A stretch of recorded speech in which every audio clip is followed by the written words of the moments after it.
Stay connected with the world through WION. Like the page on Facebook. Follow us on Twitter for new alerts. Instagram for videos and images. And the website for the latest news, views and analysis. WIONews.com. World is one.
Hello, I'm Katie Pilbeam, coming to you from London for the live broadcast bulletin. The top stories for today are: the chief executive of the NatWest Group, Alison Rose, resigns after leaking information about former UKIP leader Nigel Farage. Number of people living in temporary accommodation in England hits a 25-year high. And the Bank of England is expected to suffer a loss of more than $190 billion from bond sales after interest rate rises. Tune in at these times, only on WION World is One.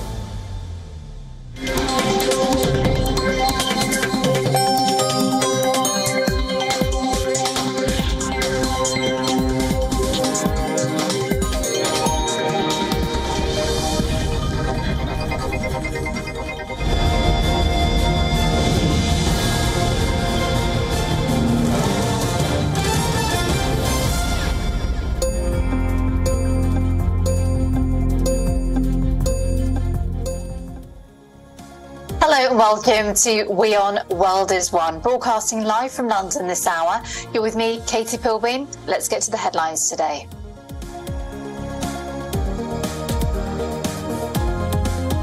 NatWest boss Dame Alison Rose resigns after leaking information to the BBC about the ex-UKIP leader Nigel Farage.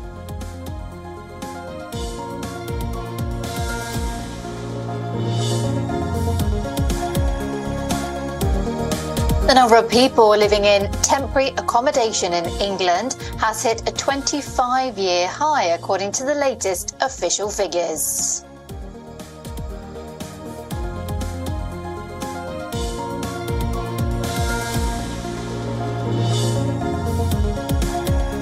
A Russian delegation led by the Defense Minister Sergei Shoigu is in North Korea to be joined by a Chinese delegation. They will attend Pyongyang's celebrations of the 70th anniversary of the end of the Korean War, marked typically by massive military parades.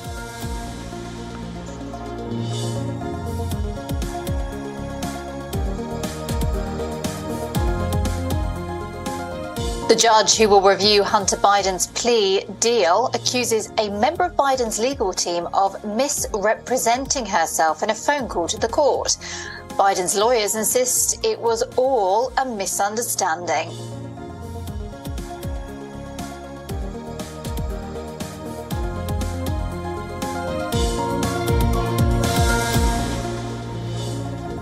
Henrik Klassen scores his maiden century as Seattle Orcas beat MI New York by 2 wickets to seal the top spot in the inaugural edition of the Major League Cricket.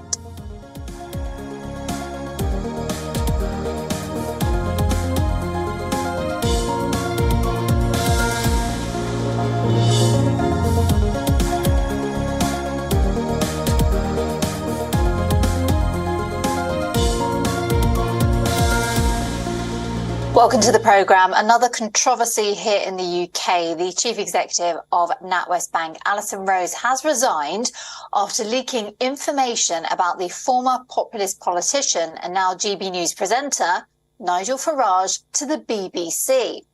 Well, Alison Rose, she came under heavy fire earlier on after admitting a series of errors of judgment when she discussed the former Brexit Party leader Farage's ties with the bank with a journalist. Now, earlier on this month, the BBC also apologised for its inaccurate report. Now, the report claimed that Farage's account is being closed because he's not able to meet the wealth threshold for the Coutts Bank. The report cited a source close to the matter, which later on turned out to be Alison Rose. Well, Farage said that Coutts did not give him a reason after they decided to close his account. However, later on, Farage claimed that he has obtained a document citing the reason of the closure. Now, the document raised concerns that the former Brexit leader is xenophobic and racist, and the bank may face a reputational risk if Farage continues to be their customer. Farage also called for a cultural change at NatWest, while adding that he wants a fundamental change of the banking laws, and he vowed to campaign on account closures. Well, the announcement of her resignation came just hours after NatWest chairman said they have full confidence in Rose. However, various media reports claim that Downing Street and the Chancellor Jeremy Hunt expressed significant concerns over her conduct. Well, the UK Prime Minister Rishi Sunak thinks and believes Alison Rose was right to resign.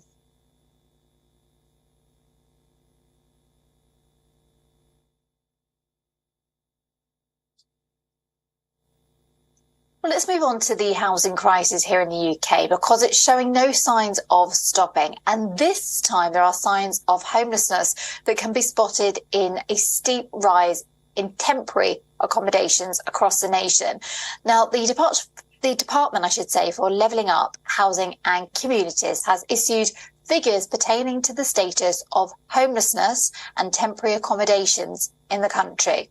Now, the data, it covers developments in housing and found that over 79,000 households were owed help from local authorities to address homelessness. Now, currently, homelessness in England is at the highest since 2018. Over 50% of these households already lost a roof over their head.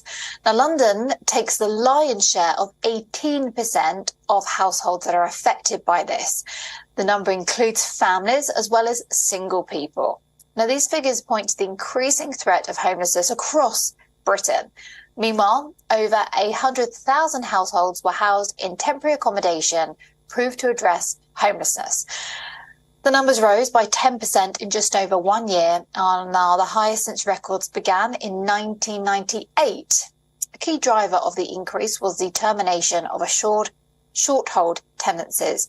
This is a type of fixed-term contract wherein the landlord can evict the tenant without reason and with a 2-month notice.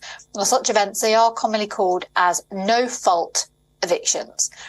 Another factor leading to stress on the British housing is the freezing of local housing allowances. Now, this is a housing benefit which people can claim if they're renting privately. The government has frozen these allowances at pre-pandemic levels, adding pressure on families. Now, housing charities are calling upon the government to build more affordable social housing to ease the pressure on the private sector. The government is also being pushed to pass its planned renters reform bill. Now, the bill seeks to abolish no-fault evictions in law at the earliest.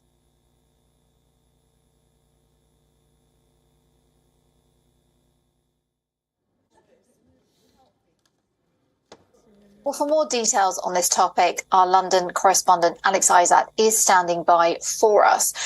This is a really difficult situation here in the country because, of course, we've got the cost of living crisis. We know that the cost of living is getting unaffordable for a lot of people, and even people with jobs. It's now quite extortionate unless you're on a very high salary. I think most people are feeling the pinch at the moment.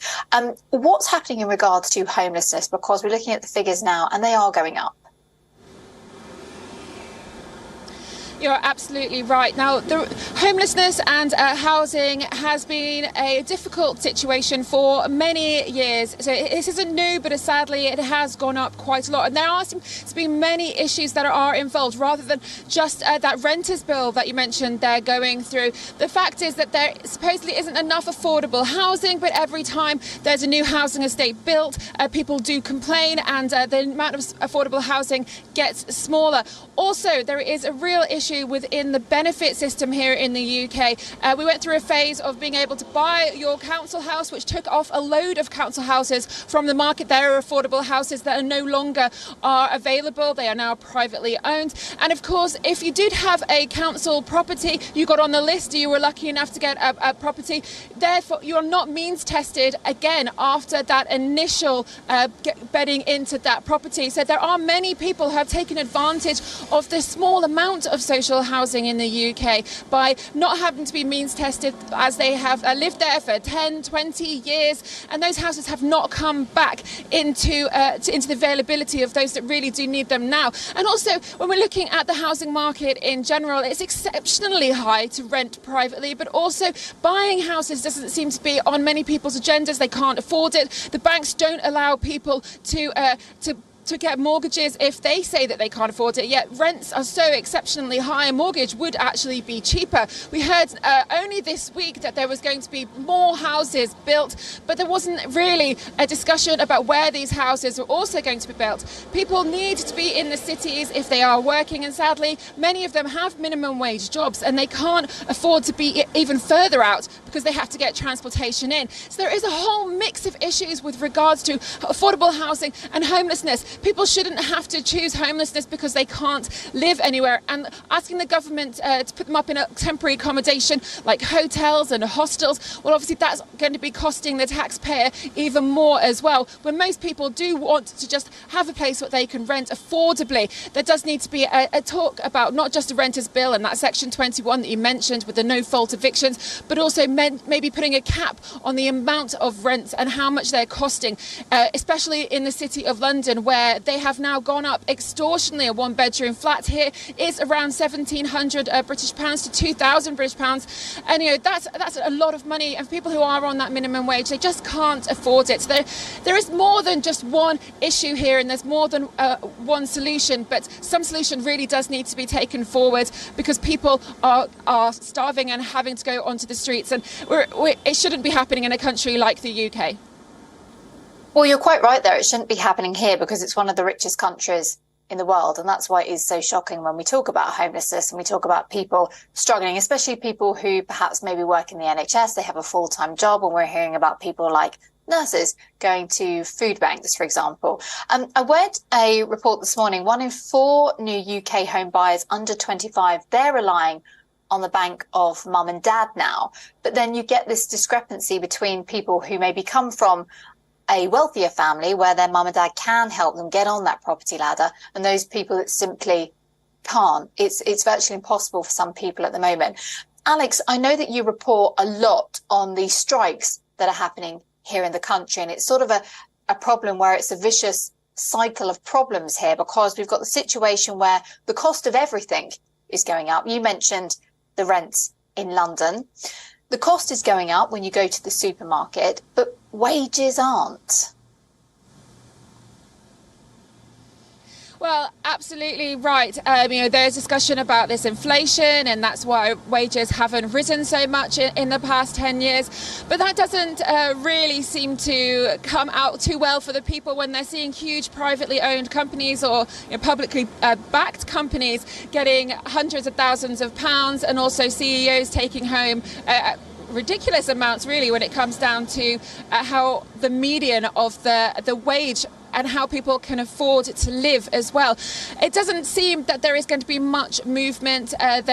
Even when the strikes were happening, as you mentioned there are a lot of NHS workers, railway workers who want their pay increased, and the government has said, well, if we put that up, we're likely to go towards a recession because that affects inflation, and we can't put up wages for everything else we have to pay. It's this constant circle that we keep hearing about, but it comes down to even private companies aren't actually putting up their wages either. So it isn't just like on the government to put up that percentage. Private companies aren't doing it, public companies aren't doing it. It doesn't seem that we are moving forward. This is a situation where a couple decades ago, should we say, not even a couple of years ago, whole families could live off one person's wage, and we've come forward now where everyone in the household needs to be working, and they still aren't getting to the situation where they can afford their own houses, and not everybody wants to buy a house. Also, of course, it's great if you have the bank of mum and dad to help, but people just want to be able to live where they want to, and if that is their choice to just keep renting, then they shouldn't have to pay extortionate and choose between whether or not they're paying their rent, paying their bills, or able to eat as well. So it's a whole conversation that has to happen, continuing with the government and also private sectors as well. Alex Isaac, thank you so very much indeed for explaining that all to us. Alex Isaac, our London correspondent here on WION World as Well. We're staying with the UK now because the Bank of England is set to incur a loss of more than $190 billion from the sale of bonds. This is due to the high interest rates. Now, reports suggest the payment will be paid by the Treasury out of the current spending.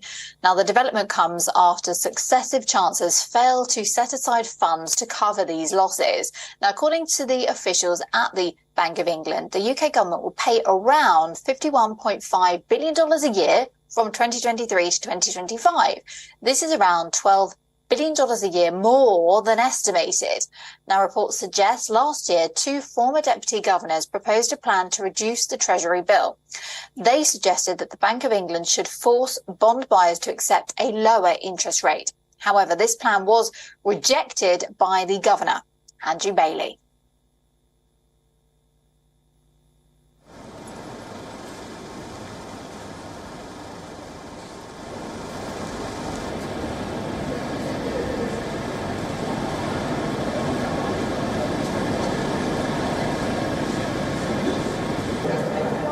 Well, let's move on to the situation in Ukraine, because Russia's war in Ukraine has now continued for more than a year. The EU, the US and many other countries have imposed extensive sanctions on Russia to restrict financial and technological capabilities for warfare. Now, last year, some experts predicted a contraction of up to 15% in Russia's GDP and said the war fallout will wipe off 15 years of economic gains. However, the IMF is holding positive outlooks on Russia's economy, boosting its forecast for 2023 GDP growth to 1.5% from a prior view of 0.7%. Now, on Tuesday, during a meeting focused on economic issues, President Vladimir Putin said Russia is seeing signs of inflation acceleration. He said the supply of Russian producers lags behind demand. One of these risks is rising inflation. Yes, at the moment it is moderate, but there are already signs of an acceleration of inflation due to the fact, among other things, the supply chain of Russian producers lags behind demand. It is important to maintain the price stability of our economy to ensure the balance of supply and demand. Putin also praised Russia's GDP growth, which according to him is expected to increase by more than 2% by the end of 2023. He said, and I'm quoting here, this growth will fully win back last year's decline. If for the whole of 2022, the GDP decreased by 2.1%, then from January to May of this year, it grew by 0.6%, and the pace accelerated from month to month, up to 5.4% in May. We expect that by the end of the year, the GDP will add more than 2%. Remember, different forecasts, the IMF forecast was 0.7%. Then our forecast was about 9%. The Prime Minister and I spoke recently. We hope there will be more than 2% growth. Thus, this will fully win back last year's decline. Well, some experts, they view the Russian-Ukraine war as a manifestation of the renewed geopolitical rivalry between major world powers. Analysts say Moscow is seeking to alter the Western-led system prevailing since the end of the Cold War. Now, Western allies say the war has broken the entire security architecture, built patiently on the European continent over many decades. Well, the 31-nation NATO alliance says it's doing everything possible to avert a war similar to the one that ravaged Europe 18 years ago. Now, despite the US and allies' continued ambitious efforts to bolster the Ukrainians, there are no signs of an endgame in the war just yet. The Russia-Ukraine conflict seems destined to enter an even more complicated phase in the months ahead.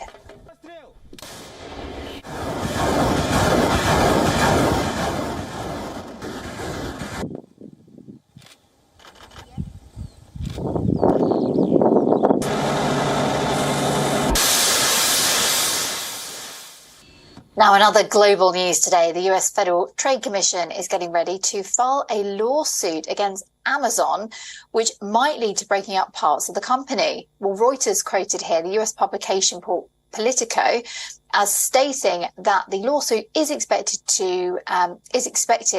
in August and will challenge various practices of Amazon's business. Now, some possible issues include problems with Amazon Prime, rules that prevent lower prices on other websites, and policies that force sellers to use Amazon's services. The lawsuit is likely to focus on Amazon's digital advertising business and Prime as well. The FTC is likely to claim that Amazon guides sellers to use its logistics services by giving them better placements on the site and punishing them otherwise. As a result of this news, Amazon's stock price dropped by nearly 2% in aftermarket trading. Well, Amazon and the FTC did not comment on the matter. In the past, the US trade watchdog had accused Amazon of signing up consumers for Amazon Prime without their consent and making it difficult for them to cancel.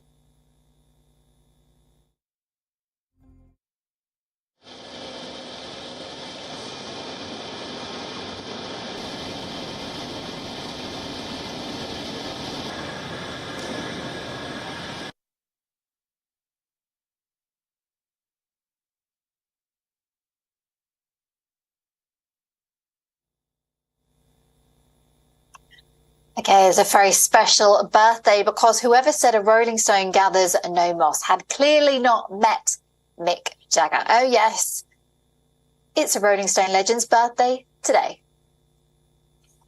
The man who famously captured the essence of rebellion and raw sexuality decades ago shows little sign of slowing down as he turns 80 today. Ironic, isn't it? This is happening to a man who once sang, "What a drag it is getting old."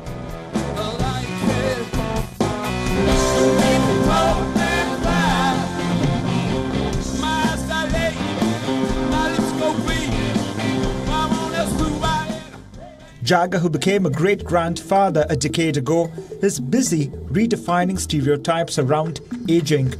A heart valve replacement procedure in 2019 didn't slow him down. The Rolling Stones frontman is still strutting on stage, in front of packed-out arenas, entertaining the crowd. He recently marked the end of his band's 60th anniversary tour.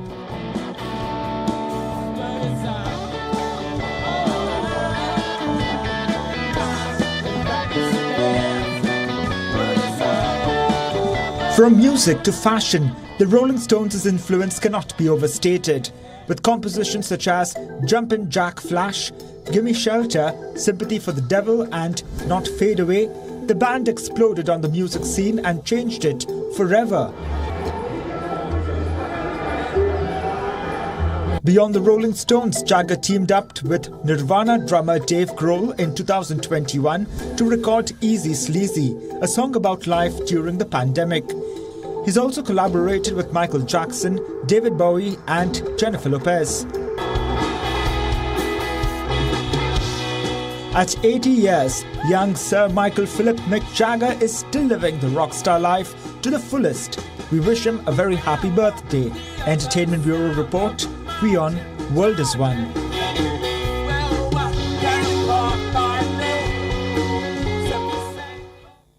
Thank you so very much indeed for your company this hour. I'm Katie Pilbeam in London, getting back to the international news here on WION. World is One shortly.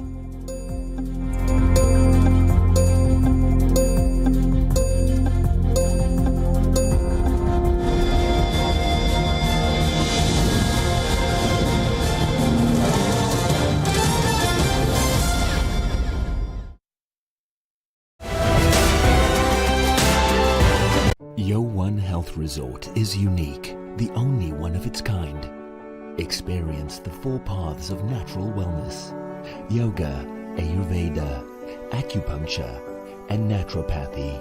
Each uniquely customized program improves the whole person to make every person whole. Come to WION Health Resort. Make your reservation at yowan.com. Hi, I'm Alison Lagrange and you're watching E-Club. Here are the nominees for Achievement in Music. People are totally wrong who keep telling me that, oh, you're a multitasker. I'm not. Awards and fashion shows are in full swing. Seeing a young, black man, directing a feature film, I saw myself in him. Engage with us. Let us know what you'd like to see on the show and celebrities that you'd like us to feature. Who will be the next US president? As Trump gears up to take on Biden, his deputy Pence calls him unfit. But it's DeSantis who is drumming up support. A dozen Republicans in the fray and counting. Will a crowded contest benefit Trump? Race for the White House on WION. World is One.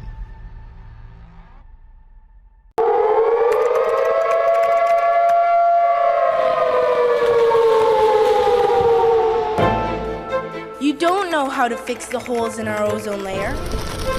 You don't know how to bring the salmon back up a dead stream. You don't know how to bring back an animal now extinct. And you can't bring back the forest that once grew where there is now a desert. You have ignored us in the past and you will ignore us again. We have run out of excuses and we are running out of time. Show us your faithfulness. Show us your trustworthiness. Show us